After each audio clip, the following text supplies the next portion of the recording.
ecos, which means home and family.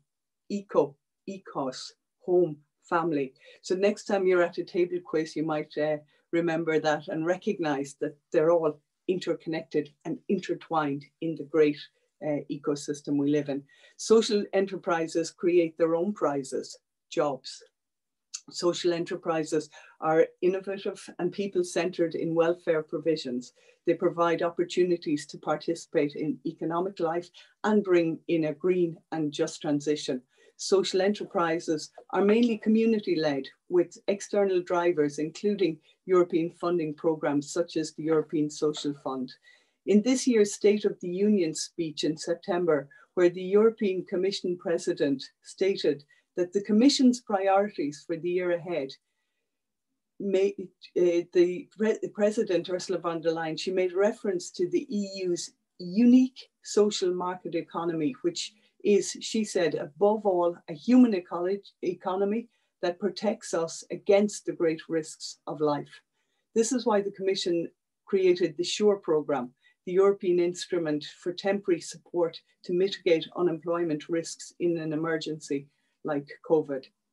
The Commission has already embarked on moves towards a circular economy with carbon neutrality at its core. President von der Leyen says, what is good for the climate is good for business and is good for all of us, which is something the Greens have been saying for a long time. Also in her speech, Ursula von der Leyen said she would set up a green Bauhaus, a co-creation space where architects, artists, students, engineers, designers work together to make that systemic change Europe needs in order to make the EU a global leader in the circular economy. Today, 1 in 4 newly founded enterprises in the EU belong to the social economy, providing 13.6 million paid jobs in over 2.8 million social economy enterprises.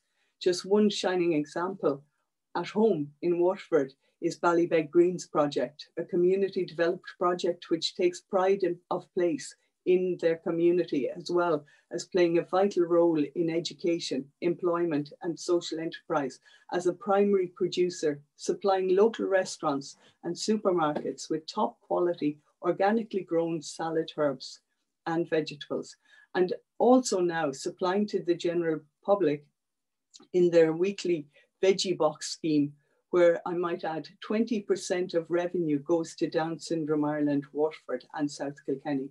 So we are certainly not alone here in Waterford, where social enterprise has played a strong role and the social economy is moving forward in a positive and progressive way.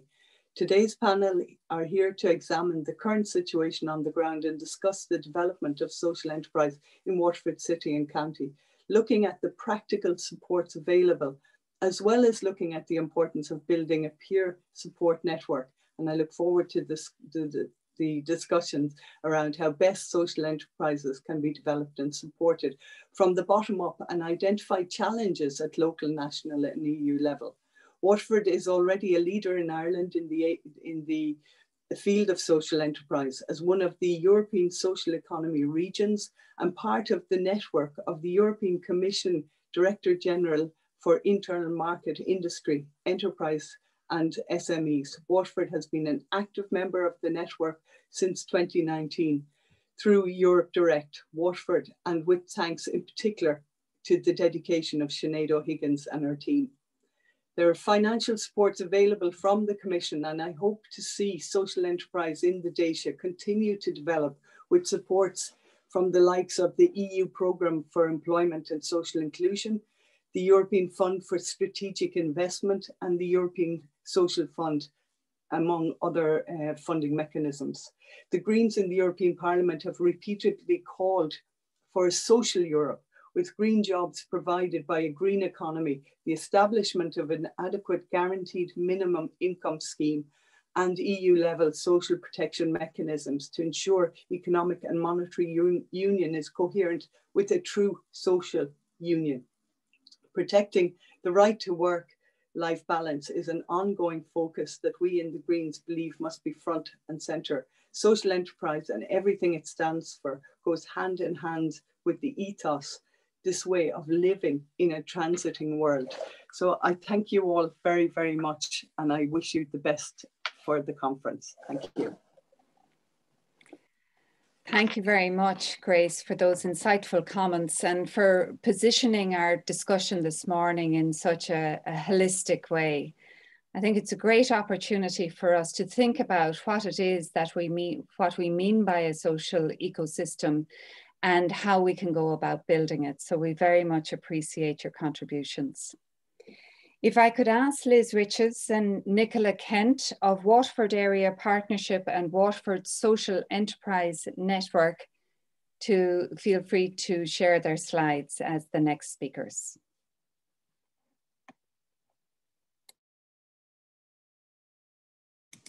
Sorry, it's not enabling me, Felicity, at the moment. Just double check there.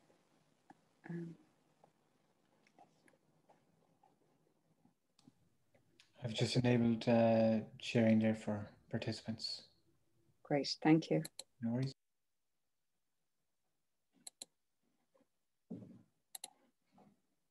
Now let's.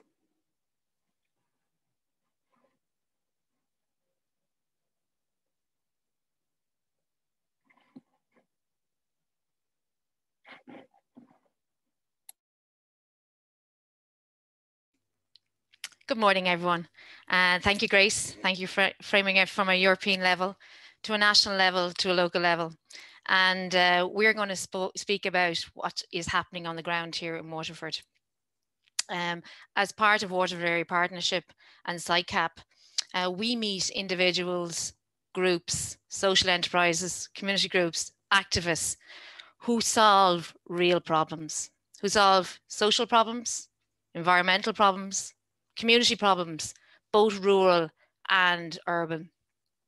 They know how to solve the problems, and more so they know the solutions.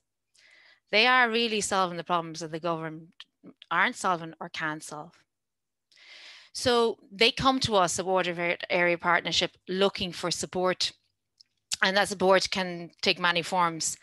And we at Waterford Area Partnership have designed a human-centered model. Grace mentioned human-centered. And it is all about it's about the people. We have to put the people first. So this model was designed to look at the human-centered, and it's a feasibility wheel. So each organization is given an opportunity to go through the wheel. And there's 3 sections to this, and I'm just going to explain it to you. And this gives them framework, it gives them structure, it gives them strategy, it gives them a vision going forward. It gives them that confidence in their idea. The first is the foundation, and we firmly believe in the foundation, that if you're not rooted in that foundation, it's very hard to grow. And there's 3 things to that. The first one would be the mission. The social enterprise of the community is all about the mission. They need to actually know that mission. They need to communicate that mission. That's the cause, the belief. Actually, what are they doing? People buy why you do it, not what you do. The second thing is the values, to be guided by values. And I think values are so important. The organization needs to know their values, but the community needs to know their values. And every decision is made from values. And values are so important. And the third thing is the vision, or we call it the just cause. And we hear some amazing just causes. And they really are visions, but they need to be supported in those visions. And we need to support them. The second part of that is as we talked about earlier, was the human-centered design. And that's based around design thinking. And community groups, social enterprises really embrace this well, because it's all about empathy. And empathy is for your participant, your client, your user. What are they feeling? What are they saying? What are they doing? So actually getting into their shoes, and it's really important. And when you're in their shoes, you know the problem. So defining that problem. And we need to know the problem. It's not all about the solutions. And sometimes we're hearing too much about the solutions. Are you solving that problem? And that's what it's about. And then we ask them at Waterford Area Partnership to do a prototype. And this is really interesting. Without money, funds, maybe no time, they go out and do a prototype. And that prototype is a way to action. And that allows them to not make assumptions. We need to have facts. We need to know that this is solving the problem. So this helps them move forward to test and launch. And from the third part of this is a business model canvas. That's the how of the business. It's how it's viable, how it captures value. And that is a business model canvas. I didn't say social, I said business. And business, it's an enterprise. We need to see social enterprises, community groups as enterprises. They create everything. They create the economy. They are part of the economy. Let's see them as part of that economy. So this is the feasibility wheel. This is a model that we use and we have created, and it really does work to give framework and structure. So the next slide, I would love to introduce you to some of our organizations. We are so lucky to work with these amazing organizations. I'm going to mention 3, and I know some of the people are on the call as well as part of these organizations. The first one is Kelliher, and Kelliher is people healing from addictions as part of the Asher Re program. Amazing group. We call them lads and ladies. That's what we call the group that we work with. And one of the purposes I heard in a room one day was breakdown of stigma. We need to break down the stigma of addictions. They're in every village, every town, people are affected by this. So let's educate people. They know how to solve the problems. They know actually what's happening on the ground, and they need to be part of the teams to help solve this problem. The second one I'm going to talk about is the Celtic Corridor. 3 amazing Waterford men, real Waterford men who know Waterford City and County really well. And they've come up with an idea called the Celtic Corridor, which is a conduit to connect communities, but it's to make communities viable. But communities that have been bypassed by new roads, great to see progression, but they've been left, post office closing down, you know, the pub, the community centre, they need communities to be viable, and they've reenacted this, and this is an amazing idea, and I watch this space. The third one I'm going to talk to is about the one that's close to my heart, is the Women's Travellers Programme. We've worked with this group, amazing group, best empathy maps I've ever done, but they've come up with an idea around visual education. It's visual communication to people maybe with literacy, don't speak English as a first language, maybe are visual learners. This is a national idea. We need to get it to the agencies. It's not going to the agencies because the agencies are not open to it. And this we will talk about, and I know Liz is going to talk about this. So these are the organizations, some of the organizations, and I know Orna is here, Orna Murray is here today, Women in Sport. I know Anna's here, a Shakti program. Renew is people who have maybe been in prison, justice system, repairing damage, lives. So yeah, and they're amazing, as you can hear from my voice. And the last slide for me, before we go to Liz, is the vision for the Waterford social ecosystem. So the vision that we have and the vision we've been working towards is the social enterprise, the community group comes to us. We do the human-centered feasibility study with them. So that gives the framework. Let's open up agency support. The agency support is not open. The agency support is there. Don't reinvent the wheel. The wheel is there. Allow whether you're an enterprise or whether you're a social enterprise or a community group, allow us get into the agency support that's there. And that's really important on a local level. So we will ask for that and we will talk more about that. The next part is the leadership program. The leadership program has been drawn up. Unfortunately, we lost out to funding for it. Leadership programs work really well. We see it with social enterprises that go to the national social enterprise organizations. That leadership program gives them confidence and idea, and their idea grows and they get a brand and they get a platform. Let's have a platform here in Waterford. And that leadership program is there waiting to go. Impact measurement, I must thank our chair, Dr. Felicity Kelliher. Thank you very much for being instrumental in this. She has been the woman who has really helped us with this. So we're putting together an impact measurement, and it's really important that every organization, that they measure the proof of impact. It's so important. Organizations must develop measures to track outcomes. And thank you to Felicity and her team who are helping us with that. Local policy, I'll leave you with this one. So on every desk in every council, but I'm talking about Waterford Council, there's a list of sustainable development goals. The sustainable development goals are part of the national framework for policy, local policy for 2020. We need to be part of this. We need to be at the tables.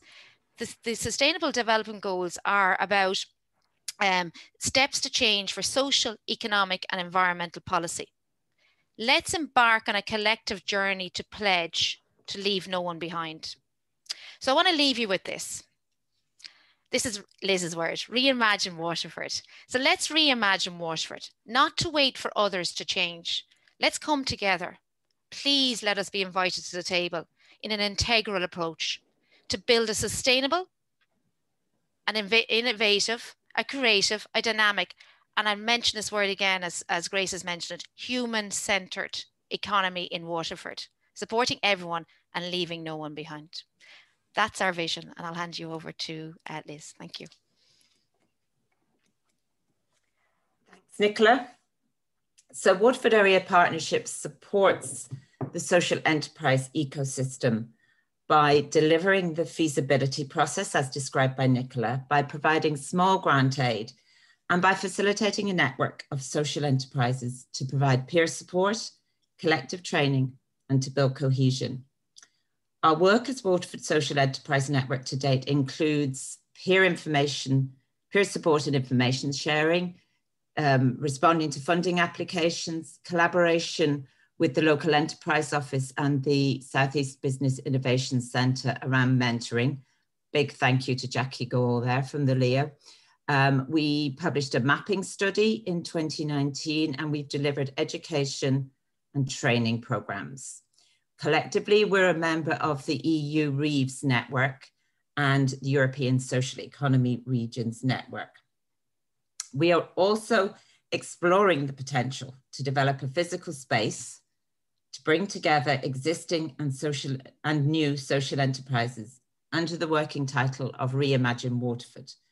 I'd love to nick the green Bauhaus, it's that kind of idea that we're talking about, and I love to hear that from Grace.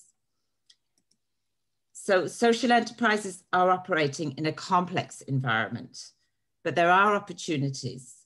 For example, market research during the first phase of the pandemic indicated that consumers are looking to support local brands that operate responsibly and impact on the social well-being of their community. We know that social enterprises, along with the wider social economy organisations, have been at the forefront of responding to community needs during these difficult times. But there are significant challenges. We recognise that the support offered by Waterford Area Partnership can only bring social enterprises so far. There needs to be a coordinated response at local, national and EU level to reinforce the ecosystem and support the widespread development of the sector with staffing and access to funds and an easy pathway to the European Union. We need a governance structure that fits with social enterprises, and we need a way of retaining volunteers. We need to be able to measure impacts, and we need access, equal access to the digital economy.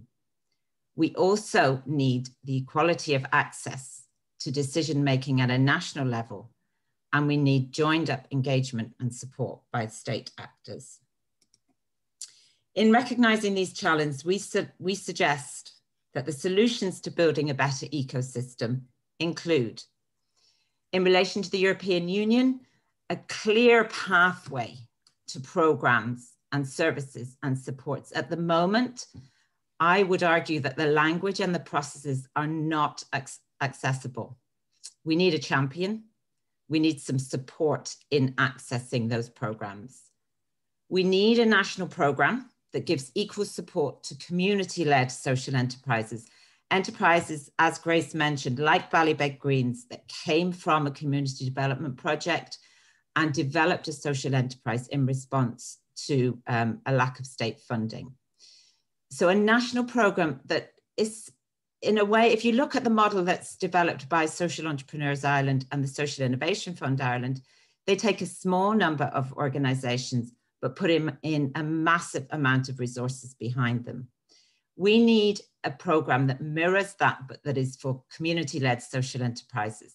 That has been recognised in the Community Services Programme review that was published in September this year. We need autonomous, inclusive and recognised peer networks like Waterford Social Enterprise Network that give equal voice to the community-led social enterprise sector and are linked to the national implementation team at a local, regional and national level, We don't know what's going on at the national level. We don't hear anything from the national implementation team. That needs to change, that information needs to be going both ways.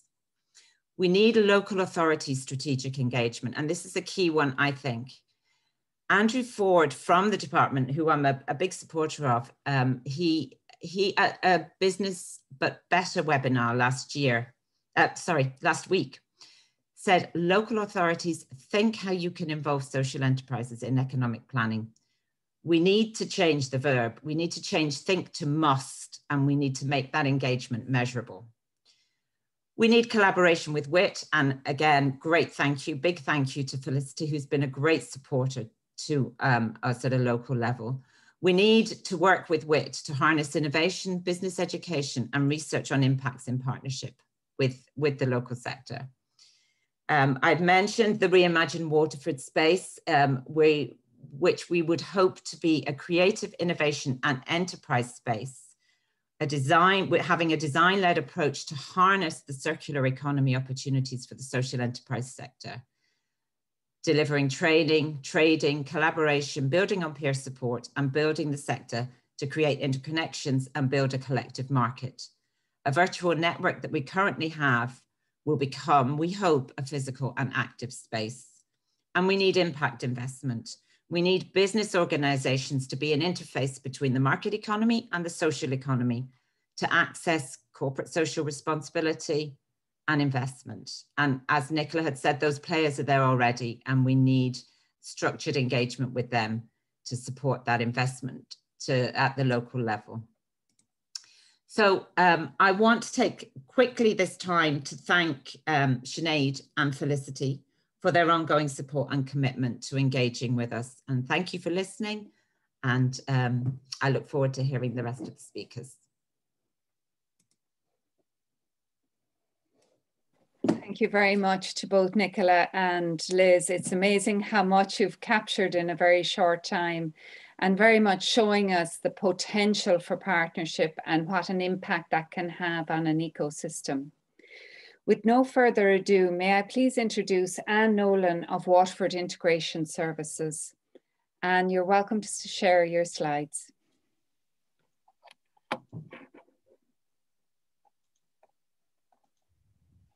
Okay, do we have liftoff? Can everybody see the slides? Yes, perfect. Absolutely. Perfect.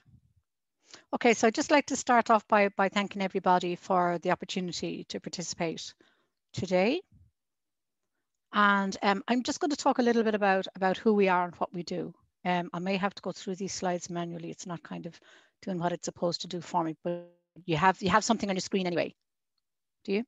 Yep. Okay, perfect. Okay, so who are we? We're Waterford Integration Services, and we are a humanitarian NGO based here in Waterford City. We have been providing services to refugees and asylum seekers since 2006. And our mission then is to empower refugees and asylum seekers and vulnerable migrants to become active in the community through self-representation, advocacy, social enterprise, employment, participation, opportunity, and learning.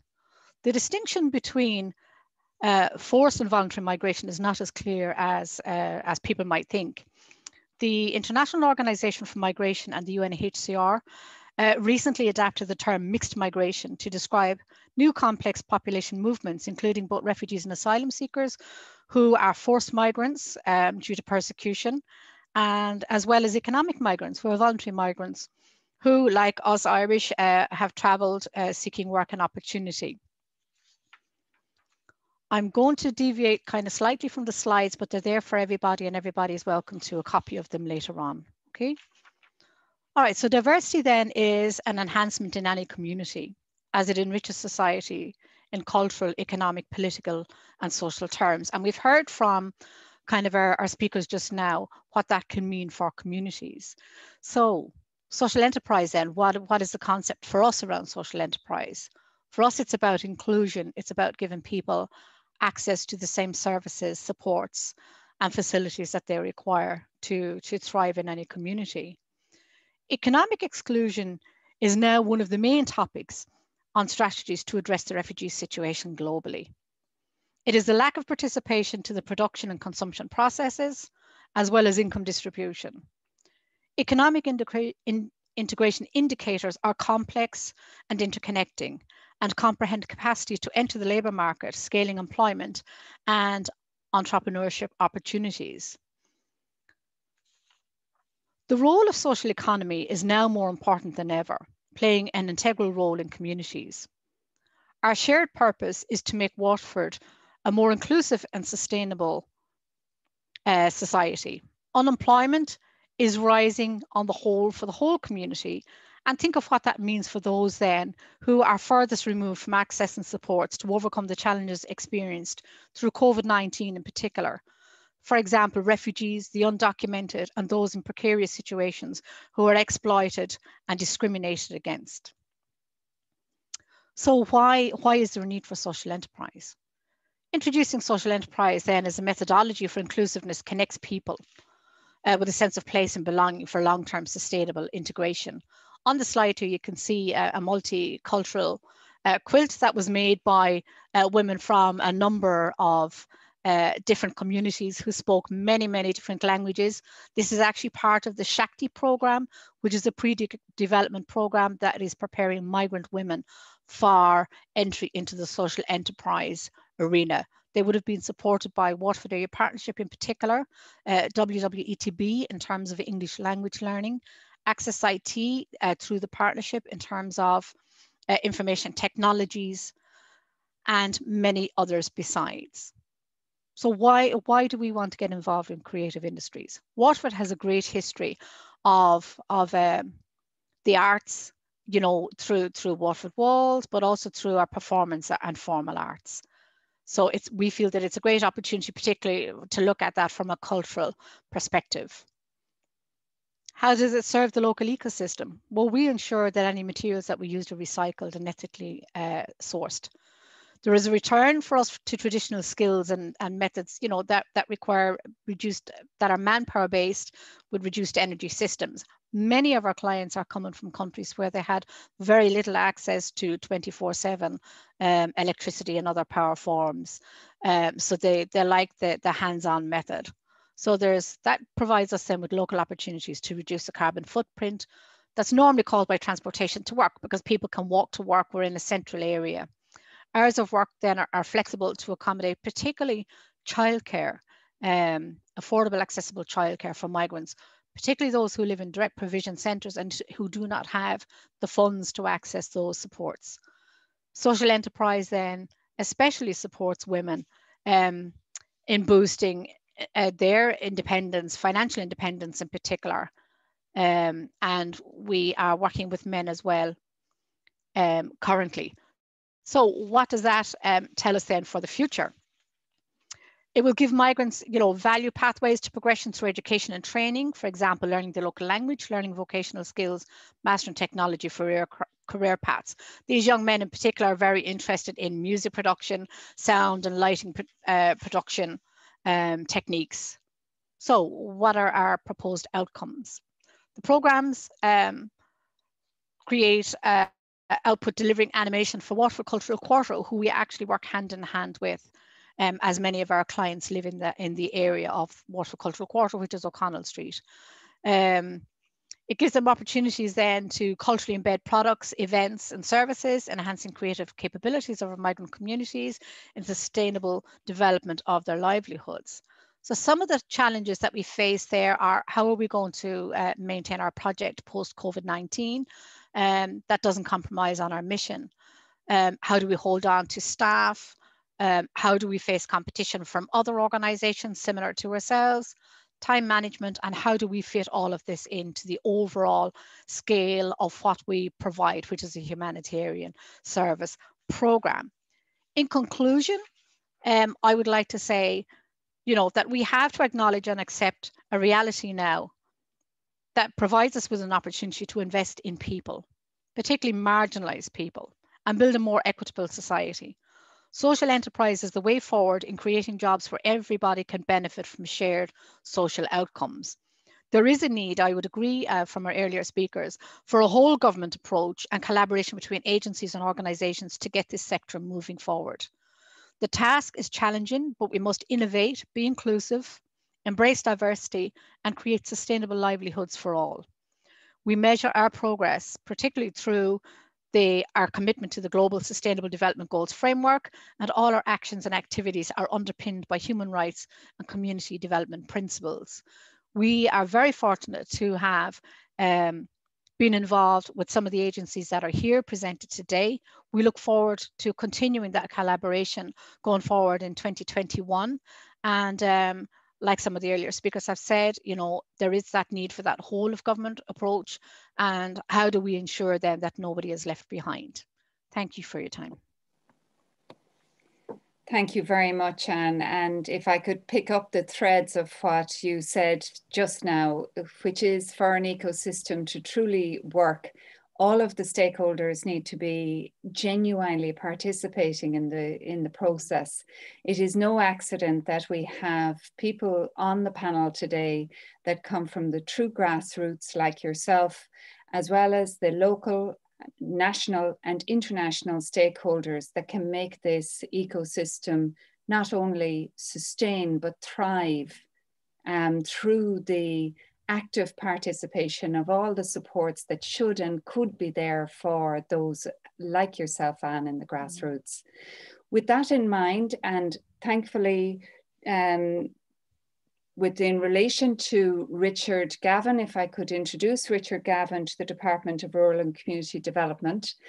Thankfully, there is a great deal going on at governmental level in the recent years in relation to social enterprise. Liz has already mentioned other colleagues from that department. And I think there's real potential here for us collectively to have joined up thinking in relation to the ecosystem. Therefore, with no further ado, may I introduce Richard Gavin of the Department of Rural and Community Development. Thank you very much, Felicity. I hope you can all hear me there at the moment. And also thanks for inviting me to this event. I think this is actually the third event I've participated in Waterford.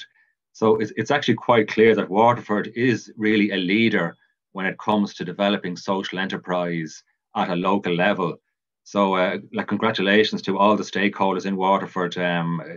You are leading the way with developing a social enterprise ecosystem.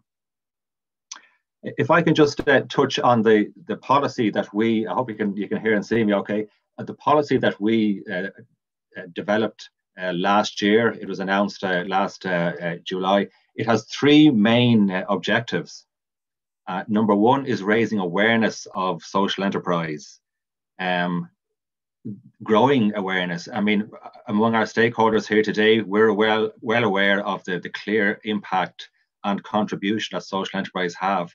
But there's a big challenge on just getting that message out there among other stakeholders across government, across other areas of local government, even the business community and the general public.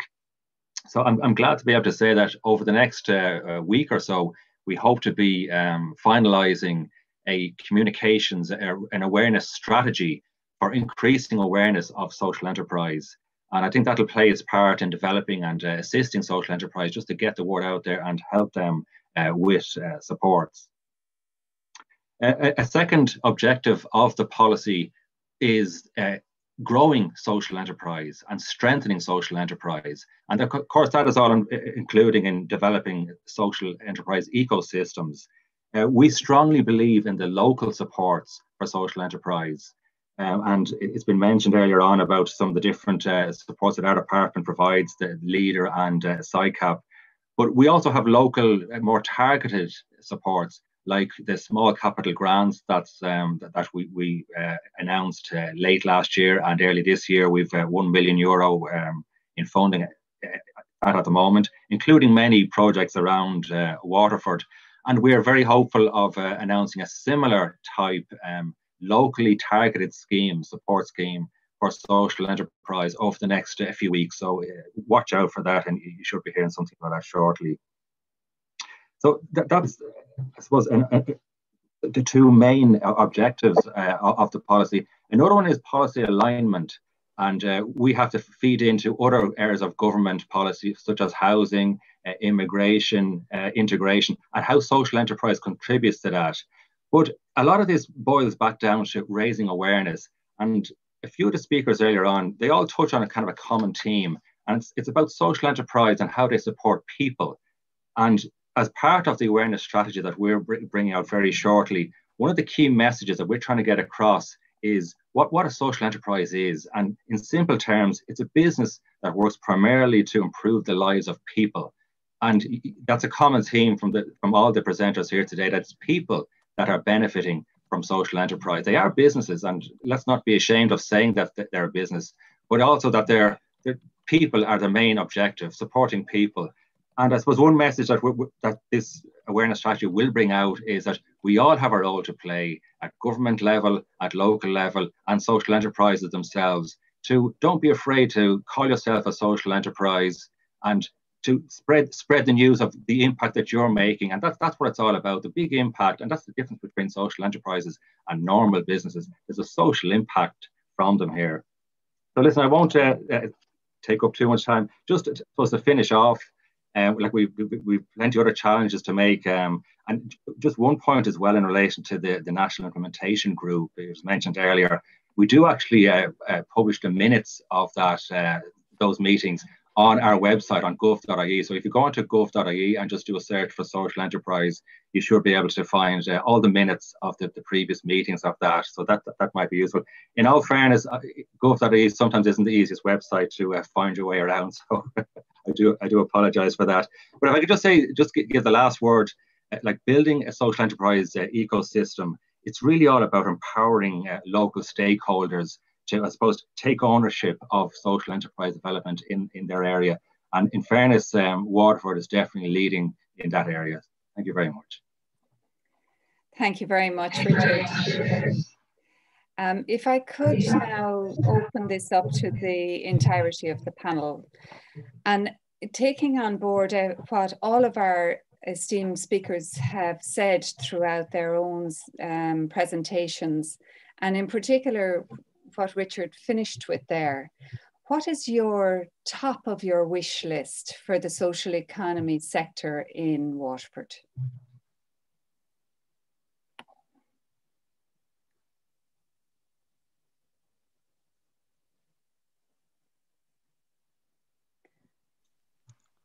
I don't mind starting off with this. I think what's really important, and particularly for those who are furthest removed from accessing services or opportunities in this field, there needs to be kind of a more direct route.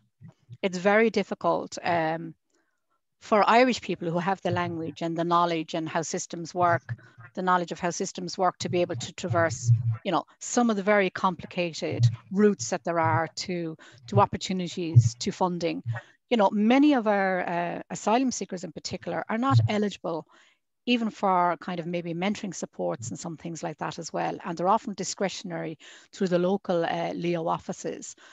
So we need to include something that we don't leave anybody behind. The Sustainable Development Goals framework is there as a global response. And we have to think globally to respond locally. And I don't really think that people are actually making that connect. And so that has to happen kind of a lot more. It is, I agree, Richard, it is about raising awareness. It is also about growing awareness. And these types of events gives us that opportunity to get our story out there, whatever that story might be. So whether it's with the long-term unemployed, whether it's with women in the home, whether it's with migrants, whoever the target group is, we need a more direct route. And I think Liz has mentioned it earlier on as well. Let's face it, we need plain English here. I applaud anybody who is very gifted and academically gifted in terms of traversing the English language as well. But, we need to keep things simple and clear. People are not clear, even in the funding application that we have. Ourselves as an agency often has difficulties in understanding what really is being looked for in terms of a funding application and what makes us eligible and why the criteria moves, from application to application. We need to kind of maybe standardize that without jeopardizing anybody's integrity or, uniqueness. So I think that's probably a good starting point for us. maybe more opportunities to participate in platforms like this to get that information out there. That's great. Thank you, Anne. And wiser man than me once said, if you can't spell marmalade, say jam. So sometimes the simple is the better yeah. approach. And any of the remainder of the panel wish to comment on your wish list for the social economy in Waterford? This is the equivalent of the lottery for the social economy. So. And I never want to shy away from an opportunity. I'd like to know, I can see I recognise a couple of names from the council here.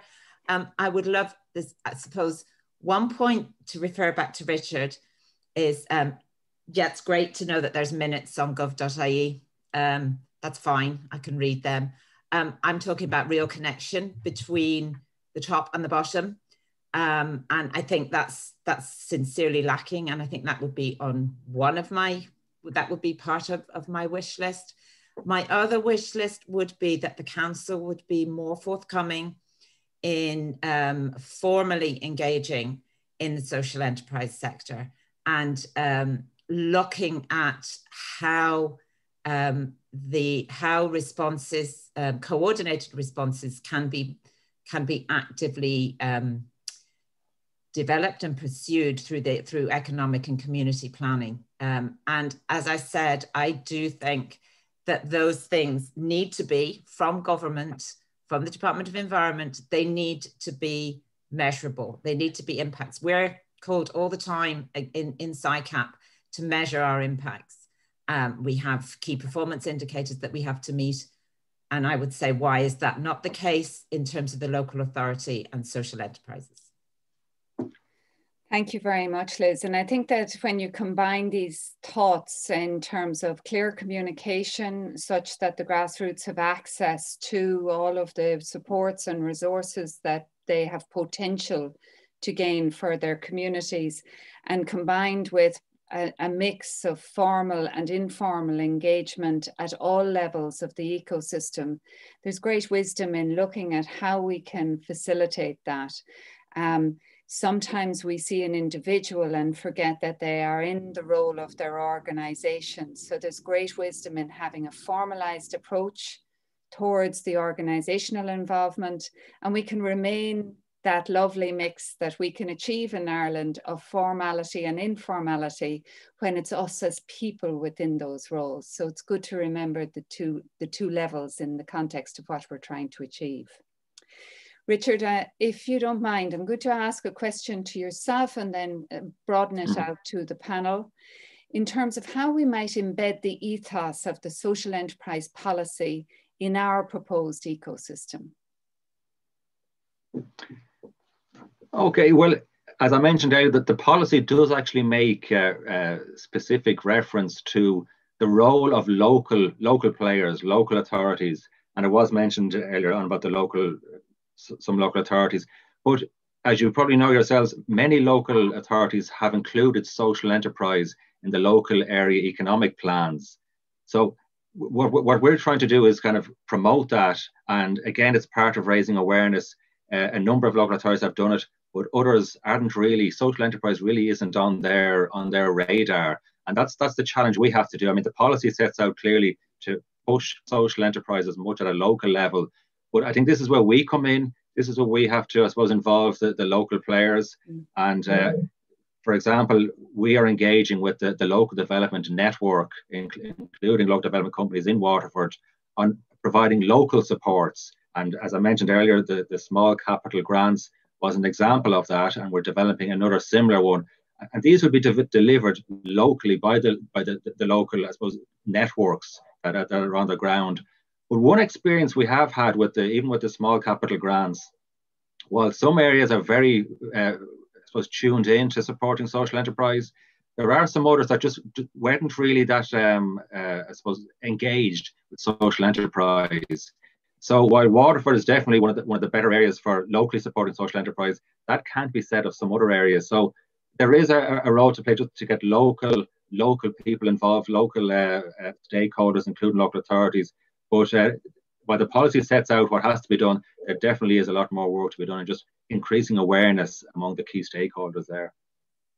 I think that's very helpful, and it gives us the opportunity. Sorry, there's just echo on your speaker there, Richard, if you wouldn't mind muting, and we'll be able to work. Apologies for that. I think that's very wise, and it gives us that golden thread between policy and practice. Otherwise, a policy isn't an organic tool for us to use to our benefit in our own Waterford ecosystem. So that's very helpful to see how we can embed that policy within our plans as a region and as a county, and then how we can ensure then that that thread remains where it should be, which is in the grassroots. If you don't mind, I'll move to Grace and just ask, is there any feedback or suggestions that you would give local or national organisations in relation to links to the European Union networks? Yeah, well, firstly, look, I think this webinar is really brilliant, because just to listen to the speakers and what's happening is so encouraging. And it's by default, it's like you're creating the web and the networks and the synergies. That when you think of an ecosystem is it's a force of connecting all of the players, and sometimes I don't like using words like stakeholders because it sounds almost cold, but like us humans connecting with each other in our different businesses, our enterprises, or our way of life, or within our communities. And then that, it's almost like if you think of the spider's web, you know, how definite it is in its construction, but how all of the parts are essential, because if one little thread of the web breaks, the whole thing starts to fall down. So for me, a strong system in Waterford and County is important, that web is connecting up. And then in terms of the local authority, I mean, a lot of the EU funding mechanisms are activated by the local authority, or they're activated by Leo or the different agencies that are around Waterford. And I suppose from my look in, having been a member of the European Parliament now for less than 2 years, but what I see is that initially when I went into Europe, and you have to remember the EU is, when it's made up of the European Commission, which sets the legislation, and then the Parliament are the elected representatives, and we co-legislate with the council, which is the heads of state, or the heads of the government. So that in itself is quite complex, but everything in the end from Europe, it all falls down, it almost cascades down into the local level. So when I went there first, I thought, oh, everything's happening there. That's where we pull the funds. But actually, when you look at the mechanisms, they all come down into the local level. And that's where you see leader being, that's where you need to get into the local level, into the agencies and the local authority, and to recognize where the funding streams are and to pull them out. And that's why, you know, even with Europe Direct and Sinead's work, those mechanisms can probably be identified. So to set up a system where people recognize where to go, where's the go-to place to access the funds. And I can tell you now, the go-to place is in the local area. It's in the be it like the local authority, or be it some of the, like Leo or Leader, where people can access the grants. The other thing is that I would say, as someone who I feel, you know, spent a lot of time kind of fighting my way to find how to get to different places in the course of my life. You know, I haven't a very linear path. You'll see, if you look at my history, you'll see I've been involved in this and I've been involved in that and the other, and you know, and at lots of different levels. But you know, that things don't come to you. You kind of have to go out and you have to find it. And I suppose in a way, Liz, I'm reacting to what you're saying, you know, about like the top and the communication flow. So that flow will happen when, you know, we engage with it. And if there is like blockages in the system, so you're trying to get information, and you're trying to get up to the government level, sometimes it isn't just as easy as you expect it should be. Often you have to almost keep shaking the system for the information to fall down, to cascade down. And I know that's, it's a frustrating process, to say the least. It's highly frustrating. And to listen to Anne and the work you're doing, Anne, which is absolutely tremendous, to hear your contribution today, I can imagine, you know, because at times you're working outside boundaries almost when it comes to inclusion. And it seems so obvious to you that inclusion it should be a value and a principle that we adopt and hold tight to our hearts. But when you see it, others sometimes just don't grasp it. And you find, so to me, all of your roles, everyone who's spoken today, you're educators, you're dynamic enterprise leaders or whatever. And the job that we all have at hand, and particularly even Richard said about the outreach, like the outreach will, if we're talking about human-centered social enterprise, the outreach will only happen if we truly outreach. So we connect with people. So it's not policy concepts on paper, because anyone can write that, but a policy has to be made real. A policy for me is a vision. Where do we want to go in Waterford in terms of social enterprise? So think of yourself getting on the bus from Tramore into Waterford. Your objective is to get to Waterford. How are you going to, in social enterprise or any of this aspect, the policy for me is the getting from A to B, it's the vision. So I love the jam analogy that Felicity used, because to me, it's the only way I can operate. I have to simplify things right down to jam and make it sweet and then eat it. And that's what we're about. We're trying to make the good way of life, the good conditions within our ecosystem in Waterford and extending out, vibrating out into the bigger ecosystems and make it happen. But, you know, it's not easy. I know that, and it's a lot of graft, but I think the beauty about social inclusion and social enterprise is that the prize, the return of satisfaction generally is much greater than the financial reward.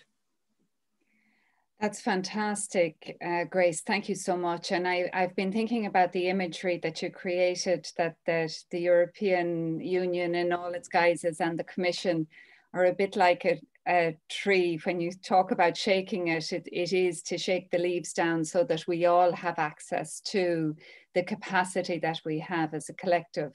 And it goes back to Anne's imagery in her own presentation, that whole concept of a tree and how it can be central. And for ourselves, we're looking at that as an ecosystem, as the potential that we have as a collective.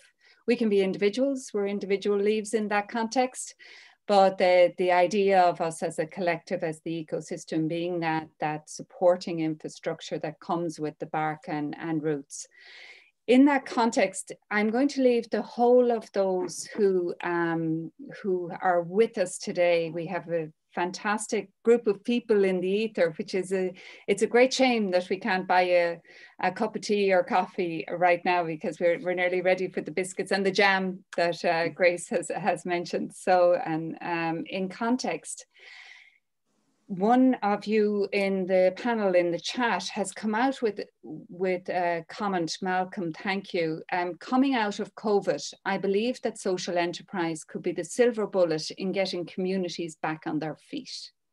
Now, if that is what we're striving for, and I believe that's what we're all striving for, then we're asking you through our survey, which will be sent out shortly, to let us know as a collective. So Europe Direct Waterford, Waterford Institution Technology, and the Waterford Social Enterprise Network are coming together to hopefully over the coming years to help enable the creation and thriving nature of an ecosystem that we believe is possible. So we're asking you to tell us what action would be most useful to you as an individual or your organization when you receive that survey to help us build that picture of what we can do, because we're all contributing, but if we're all contributing in the same direction, then that vision that Grace and Richard spoke about at national and international level is potentially achievable. Before I thank you for your time, I just want to give you again some details relating to Europe Direct Waterford, as today's event has been organised by Europe Direct Waterford in partnership with Waterford Institute of Technology and Waterford Social Enterprise Network. Europe Direct Waterford is located in the Central Library in Waterford City and has established itself as a trusted and knowledgeable EU partner in the region. It's committed to offering both high quality information and a wide range of engagement activities to our citizens and to our communities. The Waterford Public Library Service has a genuine track record for being vibrant, knowledgeable, and a trusted source of information. All public library services are absolutely free and are offered to everyone in a supportive and inclusive environment. This event has been chosen as one of the 2020 European Social Economy Regions partner events. This was launched in 2018, and this initiative is the response of the European Commission to the growing need to increase the visibility of social economy and build networks of stakeholders at regional and local level. Waterford has been an active member of the ESR since 2019. Thank you to one and all for taking time out of your busy schedules to join us today. But in particular, if I could give huge thanks to our panel members. So Grace O'Sullivan, MEP, Liz Riches and Nicola Kent of Waterford Area Partnership and Waterford Social Enterprise Network, Anne Nolan of the Waterford Integration Services, Richard Gavin of the Department of Rural and Community Development, and the person who brought us all together, Sinead O'Higgins of Waterford Library. If I could also thank our technical team here. We had a little glitch at the start, but we're all sorted, and with huge thanks to everyone. And make sure and send us your survey, because it's your voice that we want to hear so that we can embed your vision for your community. Thank you. Thank you. Thank you, everyone. Thank you very much.